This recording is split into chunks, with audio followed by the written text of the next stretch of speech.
നമുക്കെല്ലാവർക്കും പ്രിയപ്പെട്ട A R റഹ്മാൻ്റെ ജന്മദിനമാണെന്ന്. അപ്പോൾ എ ആർ റഹ്മാൻ എന്ന് പറയുമ്പോൾ അദ്ദേഹത്തെക്കുറിച്ച് നമുക്ക് ഒരുപാട് കാര്യങ്ങൾ പറയാനുണ്ട്.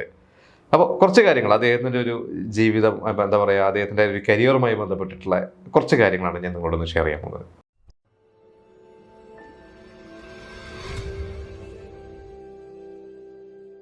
ആർ കെ ശേഖർ എന്ന് പറയുന്ന വലിയൊരു കലാകാരൻ്റെ മകനായിട്ടാണ് എ ആർ റഹ്മാൻ ജനിക്കുന്നത്. അന്ന് എ ആർ റഹ്മാൻ അല്ല, ദിലീപാണ്. അപ്പോൾ വളരെ ചെറുപ്പത്തിൽ തന്നെ എന്താ പറയുക, അച്ഛൻ്റെ ഒരു കഴിവ് കിട്ടിയ ഒരു മകൻ തന്നെയാണ്. ചെറുപ്പം മുതലേ ഈ പറഞ്ഞ പോലെ കീബോർഡിനോടൊക്കെ വളരെ ഒരു പ്രിയമായിരുന്നു. അങ്ങനെ അച്ഛൻ്റെ കൂടെ സ്റ്റുഡിയോസിലൊക്കെ പോവും. അങ്ങനെയൊക്കെയാണ് അതായത് മ്യൂസിക്കിനോടുള്ളൊരു താല്പര്യം തുടങ്ങിയത്. പക്ഷേ ആർ കെ ശേഖർ എന്ന് പറയുന്ന മ്യൂസീഷ്യൻ, അദ്ദേഹം മ്യൂസിക് ഡയറക്ഷനെക്കാട്ടും കൂടുതൽ അദ്ദേഹം മറ്റ് പല മ്യൂസിക് ഡയറക്ടേഴ്സിന് വേണ്ടിയിട്ടുള്ള എന്താ പറയുക, അവരുടെ ഒരു പ്രോഗ്രാമിംഗ് ഒക്കെ ചെയ്യുന്ന അങ്ങനെയുള്ള ഒരു കണ്ടക്ടർ എന്നൊക്കെ പറയും. ആ ഒരു മേഖലയിലാണ് അദ്ദേഹം ഒരുപാട് വിലസിയിരുന്നത്. ശരിക്കും എന്നാൽ അത് ഭയങ്കര ബിസി ആയിരുന്നു അദ്ദേഹം. അപ്പോൾ ചെറുപ്പകാലത്തൊക്കെ എ ആർ റഹ്മാനൊക്കെ പറയും അദ്ദേഹം അച്ഛനൊന്നും അധികം വീട്ടിൽ കണ്ടിട്ടില്ല. അദ്ദേഹം സ്ഥിരമായിട്ട് വർക്ക് ചെയ്യുന്നവർ, എന്താ പറയുക, സ്റ്റുഡിയോസിൽ തന്നെ പോവുക, അവിടുത്തെ എന്താ പറയുക, വല്ലപ്പോഴും വീട്ടിൽ വരിക, ഭയങ്കര ബിസി ആയിട്ടുള്ള ഒരു അച്ഛനെ കണ്ട വളർന്നതാണ് എ ആർ റഹ്മാൻ. വളരെ ആകസ്മികമായിട്ടായിരുന്നു അദ്ദേഹത്തിൻ്റെ മരണം. അന്ന് എ ആർ റഹ്മാന് വെറും 9 വയസ്സേ പ്രായമുള്ളൂ. സഹോദരിമാരുണ്ട്, അമ്മയുണ്ട്. അപ്പോൾ അന്ന് എ ആർ റഹ്മാൻ സ്കൂളിൽ പഠിക്കുന്ന ഒരു സമയമാണ്. അപ്പോൾ പക്ഷേ ഇവർക്ക് സാമ്പത്തികമായിട്ടും ഒരുപാട് ബുദ്ധിമുട്ടുണ്ട്. അന്ന് അദ്ദേഹം, നമുക്കറിയാം, പണ്ടത്തെ കാലത്തൊക്കെ ഒരുപാട് കലാകാരന്മാർ, ഭയങ്കര അറിയപ്പെടുന്ന കലാകാരന്മാരാണ്, വളരെ ബിസി ആയിട്ട് വർക്ക് ചെയ്യുന്നവരാണ്. പക്ഷേ ഇവർ മരിച്ച ശേഷം ഇവരുടെ ഒരു കുടുംബത്തിന് ഒന്നുമില്ലാതെ പോകുന്നൊരവസ്ഥ. അത് ചിലപ്പോൾ റെമ്യൂണറേഷനൊക്കെ വളരെ കുറവായിരിക്കാം, അല്ലെങ്കിൽ റെമ്യൂണറേഷൻ ചോദിച്ച് വാങ്ങാൻ പറ്റാത്തതുകൊണ്ടായിരിക്കാം, അല്ലെങ്കിൽ ദൂർത്തടിച്ച് കളഞ്ഞതുകൊണ്ടായിരിക്കും. പല കാരണങ്ങളുണ്ട്. പക്ഷേ ഇദ്ദേഹം വളരെ നല്ലൊരു മനുഷ്യനായിരുന്നു. ഇദ്ദേഹം അങ്ങനെ ഭയങ്കര ഒരു എന്താ പറയുക, ദൂർത്തടിക്കുന്ന ഒരു വ്യക്തിയൊന്നും അല്ലായിരുന്നു എന്നുള്ളതൊക്കെയാണ് ഇദ്ദേഹത്തിൻ്റെ സുഹൃത്തുക്കൾ പറഞ്ഞിട്ടുള്ളത്. പക്ഷേ എന്തായാലും അദ്ദേഹം വിചാരിച്ച പോലെ ഒന്നും ഉണ്ടാക്കാൻ പറ്റിയിട്ടില്ല. പിന്നീട് ഇദ്ദേഹത്തിൻ്റെ കുറച്ച് ഇൻസ്ട്രുമെൻറ്റ്സ് ഒക്കെ ഇവർ റെൻറ്റിന് കൊടുത്തു. അങ്ങനെയൊക്കെയാണ് അന്ന് ജീവിതം മുന്നോട്ട് പോയത്. പിന്നെ എ ആർ റഹ്മാൻ ഈ കഴിവുള്ളത് കൊണ്ട് ആർ കെ ശേഖർ എന്ന് പറയുന്ന വ്യക്തിയോടുള്ള ഒരു താല്പര്യം കൊണ്ടും അദ്ദേഹത്തിൻ്റെ സുഹൃത്തുക്കളായ ഈ പറയുന്ന അർജുനൻ മാഷും അതുപോലെ തന്നെ ഇളയരാജയൊക്കെ എ ആർ റഹ്മാനെയൊക്കെ കൂട്ടിയിരുന്നു.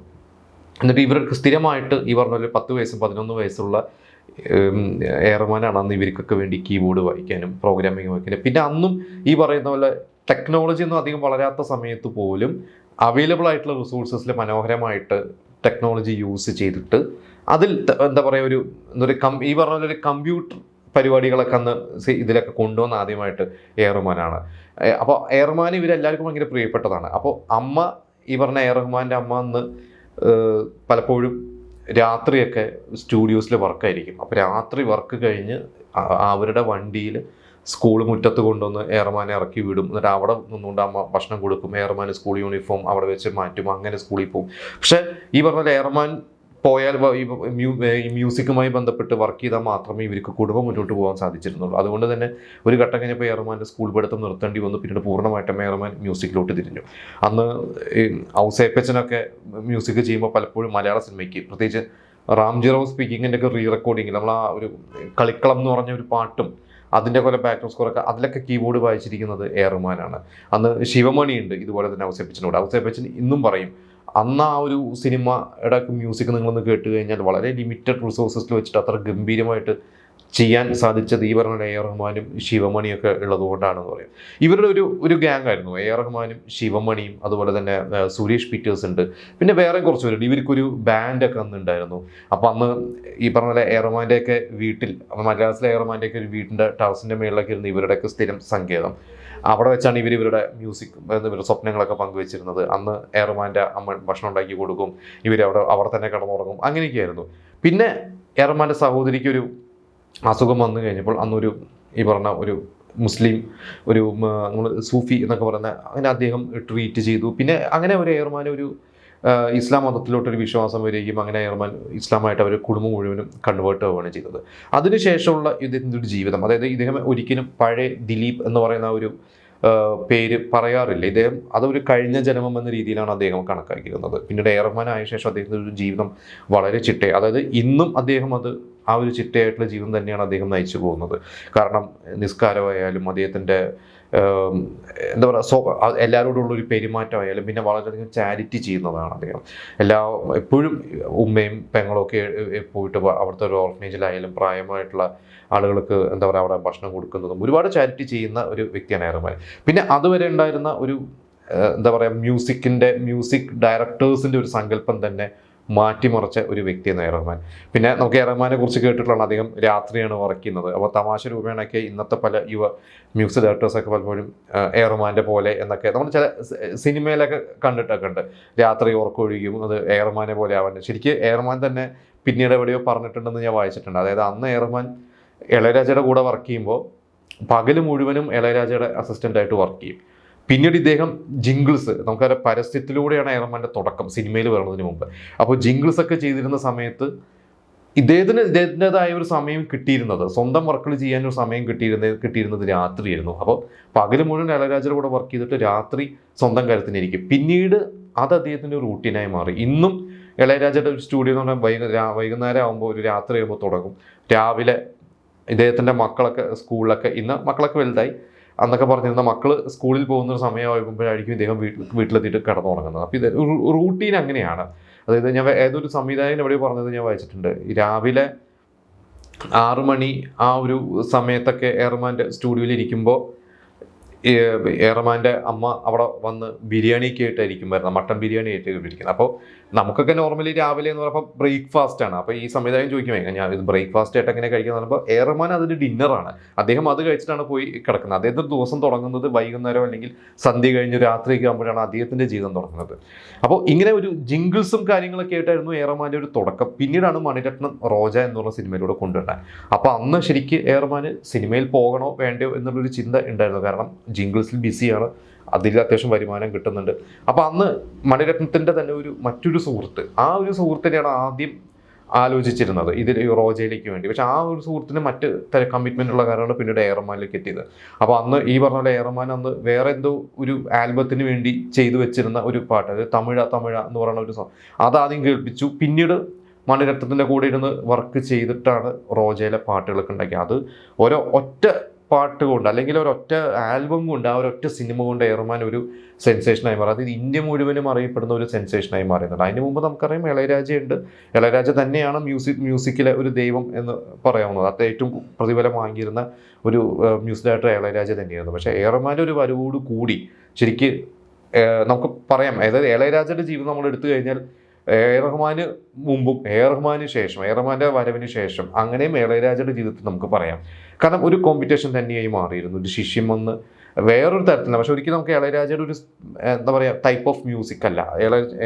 ഇളയരാജ കുറച്ചും കൂടി ഗ്രാമീണ തരത്തിലുള്ള മ്യൂസിക്കുകളുണ്ട്. എ റഹ്മാൻ മറ്റൊരു തരത്തിലാണ്. അങ്ങനെ റോജ കഴിഞ്ഞു, പിന്നീട് ഒരു ജെന്റിൽമാൻ, കാതലൻ, ഇതൊക്കെ എന്താ പറയുക മൊത്തം ബ്രേക്ക് ചെയ്താണ്, ഒരു റൂൾസൊക്കെ ബ്രേക്ക് ചെയ്യാന്ന് നമ്മൾ പറയുമല്ലോ. കാരണം മുക്കാബല, ചിക്ക് ബുക്ക് റെയില്, ഇങ്ങനെയൊക്കെ ഒരു വലിയ അർത്ഥമൊന്നും ഇല്ലാത്ത വരികൾ. ഇതിൽ പല വരികളും എ റഹ്മാൻ തന്നെയാണ് ഇട്ടിരുന്നത്. കാരണം ഇദ്ദേഹം ജിംഗിൾസിലായതുകൊണ്ട് എ റഹ്മാൻ പറഞ്ഞത് ജിംഗിൾ എന്ന് പറയുമ്പോൾ ഒരു 2 വരി 3 വരിയിലുള്ള റിതമിക്കായിട്ടുള്ള വാക്കുകൾ വേണം. അപ്പോൾ പല ജിംഗിൾസിനും എ റഹ്മാൻ തന്നെ അങ്ങനെ കുറേ വാക്കുകൾ ഇടും. ഇത് അദ്ദേഹം സിനിമയിൽ വന്നപ്പോഴും ഈ പറഞ്ഞ പോലെ മുക്കാബല, ചിക്ക് ബുക്ക് റെയില്, അതത് കേൾക്കുമ്പോൾ തന്നെ ഭയങ്കരമായിട്ട് അട്രാക്ഷൻ തോന്നണം, റിപ്പീറ്റായിട്ട് കേൾക്കാൻ തോന്നണം. ആ ഒരു ഐഡിയ എ റഹ്മാനാണ് കൊണ്ടുവന്നത്. അത് മറ്റൊരു മ്യൂസിക് ഡയറക്ടേഴ്സിന് ഇല്ലാത്ത ഒരു കഴിവാണ്. പിന്നെ എ റഹ്മാൻ്റെ ഒരു സുഹൃത്ത്, അദ്ദേഹം ഒരു പരസ്യ സംവിധായകൻ, ഞാൻ ഒരു പേര് മറന്നുപോയി, അവർ താമസിച്ചിരുന്ന ഒരു റെയിൽവേ ട്രാക്കിന് അടുത്തൊരു വീട്ടിലായിരുന്നു. അപ്പോൾ പലപ്പോഴും എ റഹ്മാൻ ആ വീട്ടിൽ പോകുമ്പോൾ ഈ പറഞ്ഞ പോലെ ട്രെയിൻ അതുവഴി പോകുമ്പോൾ ട്രെയിനിൻ്റെ ഒരു ഋതം, ആ ഒരു എന്താ പറയുക ട്രെയിൻ പോകുന്ന ഒരു ശബ്ദം, ഈ ഒരു ഋതം മനസ്സിലുണ്ടായിരുന്നു. അതാണ് ചിക്ക് ബുക്ക് എന്ന് പറഞ്ഞ പാട്ടിന് ഇൻസ്പയർ ചെയ്തത്. അങ്ങനെ അദ്ദേഹത്തിൻ്റെ ലൈഫിൽ അദ്ദേഹം കേട്ടിട്ടുള്ള പല കാര്യങ്ങൾ വെച്ചിട്ടാണ് അദ്ദേഹത്തിൻ്റെ പല മ്യൂസിക്കുകൾ അദ്ദേഹം ഇംപ്ലിമെൻറ്റ് ചെയ്തിട്ടുള്ളത്. പിന്നെ മറ്റ് സംവിധായകരെ പോലെ എന്താ പറയുക ഇളയരാജു അല്ലെങ്കിൽ അതുവരെയുള്ള സംഗീത സംവിധായകരൊക്കെ ഗായകരെല്ലാവരും ഒരുമിച്ച് കൊണ്ടുവന്നിട്ട് അല്ലെങ്കിൽ ഒരു ഫ്ലോയിലാണ് മ്യൂസിക് ചെയ്തിരുന്നത്. പക്ഷേ എ റഹ്മാൻ ഇതൊക്കെ പൊളിച്ചെഴുതിയ ഒരാളാണ്. ഇദ്ദേഹം പല ഗായകരും പല സമയങ്ങളിൽ, ചിലപ്പോൾ പിന്നെ ചാൻസ് ചോദിച്ചിട്ട് വരുന്ന പല ആളുകൾ, പാടാൻ താല്പര്യമായിട്ട് വരുന്ന പല പുതുമുഖമായിട്ടുള്ള പല ഗായകരൊക്കെ അവരെ വിളിക്കും. ചിലപ്പോൾ അവരെ കൊണ്ട് എന്തെങ്കിലും ഒരു ബിറ്റായിരിക്കും പാടിപ്പിക്കുക. പിന്നെ ചിലപ്പോൾ KS ചിത്രയോ അല്ലെങ്കിൽ SPBയോ വേറെ എന്തെങ്കിലും ഒരു ദിവസം വിളിച്ചിട്ട് ചെറിയ ബിറ്റ് അടിപ്പിക്കും. അങ്ങനെ പലവരെയും പല സമയത്ത് കൊണ്ടൊന്ന് പാടിപ്പിക്കും.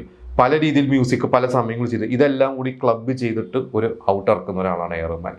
പിന്നെ മണിരത്നം പറയാറുണ്ട് എ റഹ്മാനെ കുറിച്ച്. എ റഹ്മാൻ ഒരു പാട്ട് ചെയ്ത് കഴിഞ്ഞാൽ എ റഹ്മാനോട് മാത്രം എപ്പോൾ തരുമെന്ന് ചോദിക്കാൻ പറ്റില്ല. എ റഹ്മാൻ തൃപ്തിയാകുമ്പോൾ കൊടുക്കും. മണിരത്നം അത് കേട്ട് മണിരത്നം ടീമൊക്കെ കേട്ടിട്ട് തൃപ്തിയായി കഴിഞ്ഞാൽ ഓക്കെ പറയും. ഇല്ലെങ്കിൽ എന്തെങ്കിലും സജഷൻ ഉണ്ടെങ്കിൽ എ റഹ്മാനോട് പറയും. ഇങ്ങനെ ഭയങ്കര ഒരു ബോണ്ടിങ് ഉണ്ട്. എനിക്ക് തോന്നുന്നു മണിരത്നം എ റഹ്മാൻ കോംബോ പോലെ വേറൊരു കോംബോ അല്ല. കാരണം അതുവരെ മണിരത്നത്തിൻ്റെ തുടക്കകാലത്തെ സിനിമ മുതൽ ദളപതി വരെ വർക്ക് ചെയ്തത് ഇളയരാജയായിരുന്നു. അതിനുശേഷം റോജ മുതൽ ഒരുപാട് ഇത്ര കാലം വരെ എനിക്കൊരു എ ആർ റഹ്മാൻ ഇല്ലാതെ മണിരത്നം ഒരു സിനിമ ചെയ്തിട്ടില്ല. വല്ലാത്തൊരു ബോണ്ടിങ് ആണ് അവർ തമ്മിലുള്ളത്.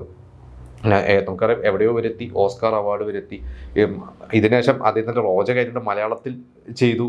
അന്ന് യോധയാണ് ചെയ്തത്. യോധ കഴിഞ്ഞ് പിന്നെ കുറേ നാളുകൾക്ക് ശേഷമാണ് നമ്മൾ മലയും കുഞ്ഞെന്ന് പറഞ്ഞ സിനിമയിൽ കണ്ടത്. പിന്നെ ആടുജീവിതത്തിൽ കണ്ടു. അത്രയധികം തിരക്കായിട്ട് പോകുന്നുണ്ട്. പക്ഷേ എന്ത് തിരക്കുണ്ടെങ്കിൽ പോലും വളരെ വിനയത്തോടു കൂടി പെരുമാറുന്നതാണ്. അത് പല ആളുകൾ പറയാറുണ്ട്. നമ്മൾ ഒരിക്കൽ ഗുഡ് നൈറ്റ് മോഹൻ പണ്ട് എ ആർ റഹ്മാൻ്റെ ഒരു ഹിന്ദി സിനിമ, രംഗീലയ്ക്ക് മുമ്പ് എ ആർ റഹ്മാൻ്റെ ആദ്യത്തെ സിനിമ ആവേണ്ടതായിരുന്നു. ആ ഒരു സിനിമ പ്രൊഡ്യൂസ് ചെയ്തത് ഗുഡ് നൈറ്റ് മോഹനായിരുന്നു. ആ ഒരു ബന്ധം വെച്ച് വർഷങ്ങൾ കഴിഞ്ഞിട്ട് ഗുഡ് നൈറ്റ് മോഹൻ ഒരിക്കൽ എ ആർ റഹ്മാനെ മദ്രാസിൽ പോയി നേരെ പോയി കണ്ടു കഴിഞ്ഞപ്പോൾ പല ടോപ്പ് ഡയറക്ടേഴ്സിന് പോലും അപ്പോയിൻമെൻറ്റ് കിട്ടിയിട്ട് വെയിറ്റ് ചെയ്യേണ്ട ഒരു അവസ്ഥയിൽ ഗുഡ് നൈറ്റ് മോഹൻ ചെന്ന് കഴിഞ്ഞപ്പോൾ എ ആർ റഹ്മാൻ കാണാൻ സമ്മതിച്ചു. എന്നിട്ട് അന്ന് വെള്ളിത്തിര എന്ന് പറഞ്ഞ ഗുഡ് നൈറ്റ് മോഹൻ പ്രൊഡ്യൂസ് ചെയ്യുന്ന മലയാള സിനിമയുടെ ഒരു ഓഡിയോ ലോഞ്ച്, അന്ന് അൽഫോൺസ് ആണ് എൻ്റെ മ്യൂസിക് ഡയറക്ടർ. അതിനൊരു ചീഫ് ഗസ്റ്റായിട്ട് വരണം എന്ന് പറഞ്ഞപ്പോൾ എ ആർ റഹ്മാൻ വന്നു. അന്ന് എ ആർ റഹ്മാൻ വന്നിട്ട് എ ആർ റഹ്മാനെ ഇവിടുത്തെ ഒരു പള്ളിയിൽ നിസ്കരിക്കാൻ പോകണമെന്ന് പറഞ്ഞപ്പോൾ നമ്മുടെ സംഗീത സംവിധായകനും നടനൊക്കെ നാദൃശയാണ് കൂടെ പോയത്. എന്നിട്ട് നമ്മളതിന് മുമ്പൊരു എപ്പിസോഡ് ചെയ്തിട്ടുണ്ടായിരുന്നു. നാദൃശ എ ആർ റഹ്മാനെ കൊണ്ട് പള്ളിയിൽ പോയി കഴിഞ്ഞപ്പോൾ നാദൃശയ്ക്കും അതൊരു ഫാൻ ബോയ് മൊമെൻ്റ് ആയിരുന്നു.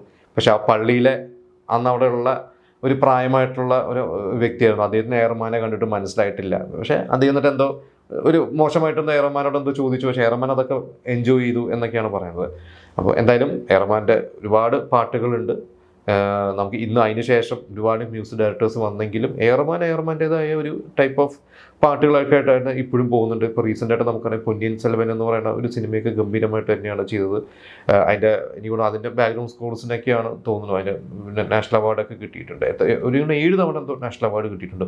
ഒരുപാട് തവണ സ്റ്റേറ്റ് അവാർഡ്സ് കിട്ടിയിട്ടുള്ള നടനാണ് മ്യൂസിക് ഡയറക്ടറാണ് A R Rahman. A R റഹ്മാൻ്റെ മരുമകനാണ് ജി വി പ്രകാശും വളരെ ചെറുപ്പത്തിൽ എ ആർ റഹ്മാൻ്റെ സിനിമകളിലൊക്കെ കുട്ടിയായിരിക്കുമ്പോൾ പാടി തുടങ്ങിയതാണ്.